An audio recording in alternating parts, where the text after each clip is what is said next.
Сәлем құрметті достар, құрметті ағайын. Мені көріп отырған барша оқырмандар болса, домбыраны жалпы қалай үйрену керек? 3 тәсілдермен үйренуге болады. Ол біріншісі әрине өзіміз білетін сандық жүйе. Сандық жүйе бойынша көп жерде үйреніп жатады. Балалар музыка мектептерінде болсын. Жалпы негізі нотамен үйретеді. Музыкальный мектептерде құйма құлақ дейді. Осы күйлерді естіп, соны салып отырып, естіген нәрсені шығарып өзі ойнау. Сондықтан да бұл жерде ең тиімдісі әрине есте қаларлықтай бұл құйма құлақ жүйесі. Адам неғұрлым слухқа үйрене бастаса, ол болашаққа да 1 жыл емес, 2 жыл емес, одан кейін де осы күйді ұмытпай жүресің.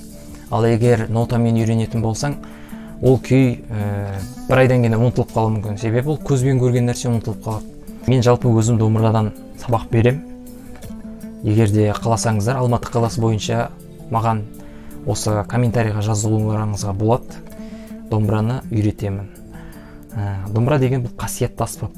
Сондықтан да біз бұл қасиетті аспабымызды, біздің құндылықтарымызды қадірлеп, қастерлей білу керекпіз. Достар, енді мен қайтадан YouTube'ды өзім қолыма алып, бастап көрейін деп едім. Комментарийге бір блог түсіру немесе бір тақырып ұсыныстарыңыз болса жазыңыздар. Барлықтарыңызды міндетті түрде оқып шығатын боламын. Рахмет.